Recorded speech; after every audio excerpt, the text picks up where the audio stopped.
Hei, salutare toată lumea, eu sunt Tony și bine v-am regăsit la un nou daily vlog. De data asta o să ieșim afară cu bicicleta, hainele pregătite, după cum puteți vedeți. O pereche de Nike din 2017, un short Jordan și un tricou din Oșan, după cum se poate vedea, pentru că sunt cele mai ok și ca preț și ca și calitate. Acum o să mergem să luăm bicicleta de vis-a-vis, pentru că acolo o las de obicei. Și cred că ne întoarcem imediat cum o luăm. Apropo, știu că v-a fost foarte dor de vlogurile mele. Da, sunt sigur. După cum puteți vedeți, mi-am pus și aparat dentare deocamdată numai sus, o să-mi pun și jos. Cât de curând, nu știu, cât de curând. Sper că în jumătate de an, nu știu. Ideea e că întâi trebuie să văd cum o să... Oleu, ce e aici? Cum o să decurgă lucrurile sus cu aparatul. Iar după, dacă o să se dezvolte cum trebuie maxilarul, o să punem și jos aparatul. Ca să îndreptăm dințișorii. Bun. Cum ziceam, știu că v-a fost dor de vlogurile mele, adică am auzit câteva persoane care m-au întrebat, bă, când mai faci vlog? Și da, știu că înainte mă înțelegeam puțin mai greu, deoarece încercam să vorbesc și mai repede. Nu știu de ce, sincer, n-am idee, dar era și din cauza maxilarului fiind puțin mai mic decât e acum datorită aparatului, cum v-am zis. Și hai că eu mă uitam la butonul de înregistrare în loc să mă uit la cameră. Așa, îmi sper să nu iau copyright din cauza melodiilor de pe fundal, adică nu cred că o să se audă prea tare. Dar să vedem, mergem acum să luăm bicicleta și revenim să văd dacă pot să filmez în timp ce o scot din casă sau filmăm de afară. În general vreau să mă plimb să dau o tură de parc cu Iore. Nu știu cât îmi ia, 10-15 minute. Cred, o să mai fac niște timelapse-uri, poate. Timelapse-uri nu știu exact de fapt dacă o să fac, dar știu că o să pun niște poze peste... în timpul vlogului, adică... Da, să mă gândesc că sunt mai handicapat acum la ora asta de vreme, cum zic, nici nu e câte, 2, aproape 2. E foarte de vreme ora, știu. Și că, gen, vremea, timpul, nu ora, că ora nu poate să fie. Dar e și Nelu. Nelule, ce zici voi? Așa. Și mergem acum să luăm bica, cum am zis, și revenim. Disclaimer al acestui video. Eu, tot pe parcursul acestui videoclip, vlog, nu m-am uitat deloc în cameră, adică m-am uitat foarte puțin. Nu știu de ce și m-am uitat numai la butonul de rec. Din nou, n-am habar, dar vă las cu acest episod. Update, după cum puteți vedeți, m-am și îmbrăcat și mi-am luat și o pereche de ochelari de la Decathlon. Nu e promovare pentru că n-am cum eu să sponsorizez Decathlonul. Dar ideea următoare, acum am luat ochelarii, o să-i bag în ghiozdan. Punem șapa în ghiozdan, mereu să aveți apă cu voi, beți apă, hidratați-vă. Cea mai sănătoasă e apa, nu beți sucuri, acidulate cel puțin. Neacidulate și naturale, da, sunt ok, nu sunt bune sau perfecte, sunt doar ok. Cum ziceam, punem acum apa în ghiozdan, mă duc să o umplu. Băgăm și ochelarii în ghiozdan, unde e bicicleta, e și casca de bicicletă, corect, mi se pare și corect. Și da, încă sunt rărit în caz că întrebați, nu face mișto de bine că nu e frumos. Trebuie să-mi iau masca până ajung la bicicletă, că na, ne ia gaida pe sus, că de ce nu pătați masca, doamne? Bun, deci haideți că revenim de la bicicletă. Hei, fraților, am luat și eu bicla, meu. Nu știu cât de bine mă văd, ia simt de una mine că de așa se merge pe pistă. După cum uite și aici, era o pântitoare de A1, așa. Cam așa vin ochelarii pe cască. Am și de retrovizoare aici în mână, dacă vreau mă uit în spate. Glumeam. Cât am făcut și voi, am făcut niște mici schimbări la ea, am adus un cablu de frână mai bun și o manetă și mai bună. Iar acum ne îndreptăm spre Iore. Revenim dacă e să mai fac să filmez ceva mai mișto, mai așa, mai interesant. Fac și poze, văd dacă găsesc ceva mai interesant și revenim.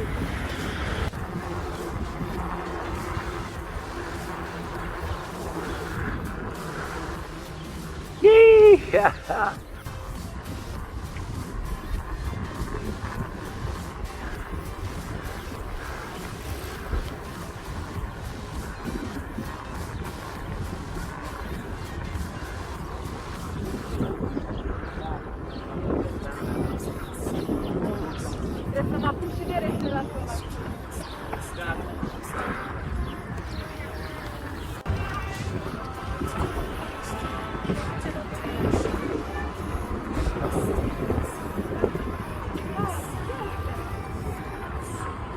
Băi fraților, nu știu cum era să vedeți un Tony în lacul Iore, că e unul dintre cele mai gegoase lacuri. Din păcate, da, așa este. Cu culoarea lui, bă, acum s-a mai diluat puțin. De-aia sunt în lac. Băuleu! Să vă zic cum s-a întâmplat.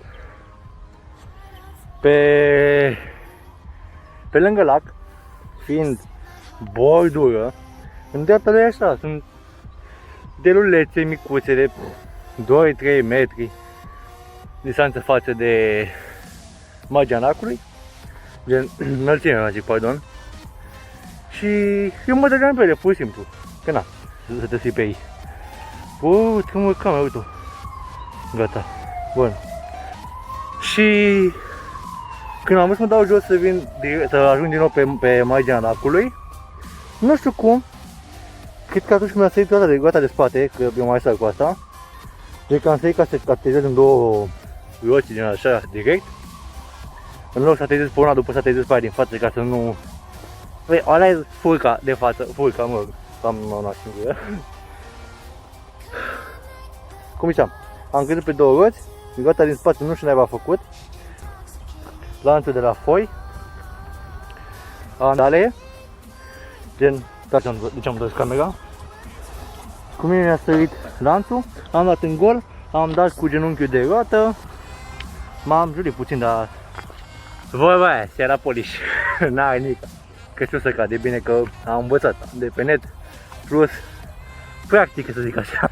Bun, cum ziceam, am dat cu genunchiul de roată din față, s-a înguzit acolo normal, că ne, aveam viteză, am ajuns pe cadru, stăteam într-un fel, cam așa stăteam, și am amintit în fund, piciorul meu așa era, ups, piciorul meu așa era, voiam zic că se vede, nu se vede nimica. Și eu în secunda a doua am oprit, m-am dat jos, m-am uitat în primul rând la genunchi să văd dacă e ok, mereu siguranța e primul loc și voi, după bicicleta, mașina, motorul. M-am uitat la lanț, era sărit, l-am pus la loc și după l-am pus la loc, cum v-am zis. M-am speriat puțin, vă dați seama că vreau să nu ajung în lac totuși. Era o idee bună să mai stau și eu pe două roți și pe marginea lacului. Bă, noroc că n-am intrat în... Mă, șurubul ăsta, la cât de ieșit e foarte periculos. Că n-am dat în pedal cu tibia sau genunchi, că atunci era mai nașpa, sau nu am crezut și ne-a căzut bicla peste mine, că atunci am mă zgâria și mai rău. Dar mă, simplă zgârietură, n-are nimic. Cum ziceam, se era poliș. Și continuăm, acum am ajuns în partea asta a Ioreului, unde e pădurice.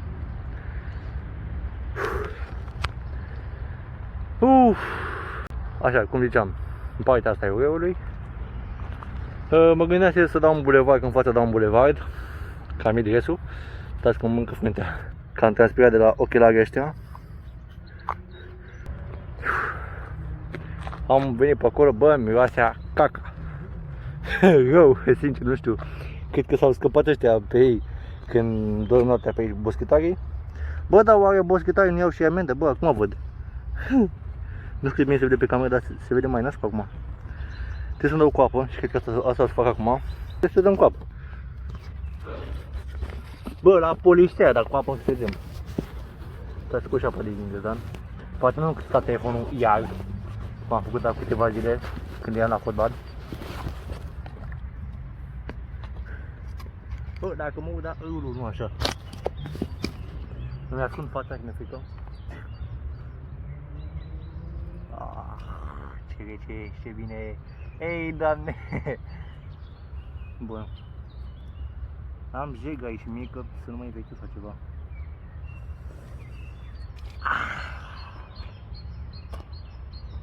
Știți cum e când pui spirit pe hrana? Pe rana deschisă, gen cum e asta? Așa o stă, numai că aici o stă mai rup pentru că e mai întinsă rana și doare. Dar e ok, mă, nu se mai de la asta. Voi băiat, trece până mă duc eu. Hai că m-am... Ah, s-a pus bine, salut! Eu sunt Toni, apropo. Bun. Îmi place cum vine cu ochelarii ăștia. I-am luat așa părătoare pentru lanț ca să nu se mai bată de partea asta părătoare, nu vine. Da. Haideți, ne continuăm cursa.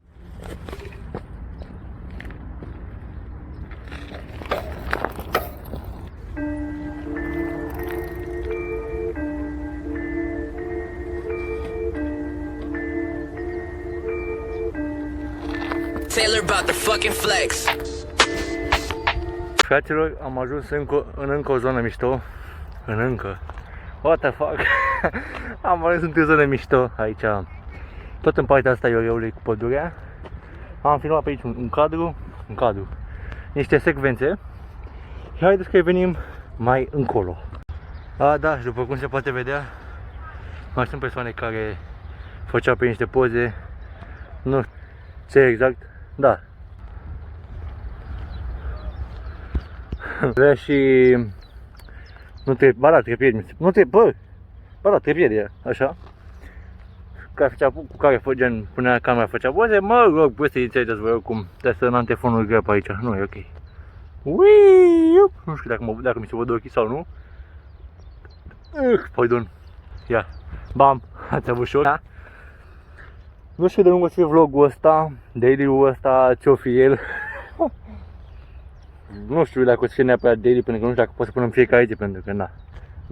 Eu să mai întâi socialul pe ies din casă, adică ies din casă glumea aia, numai că se mai întâmplă să nu am nici bateria de telefon și nici să n-am ce să filmez, numai că merg la fotbal.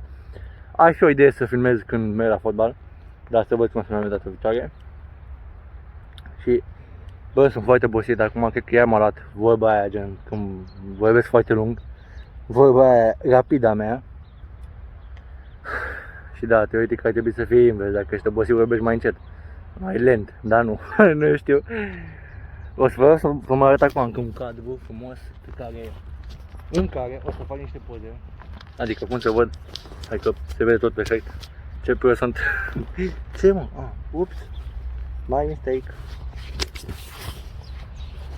O secundă. Coace este. Când mergeam la fostul liceu, știu că filmam aici. Făceam niște poze mai interesante. Copaci foarte frumos înfloriți.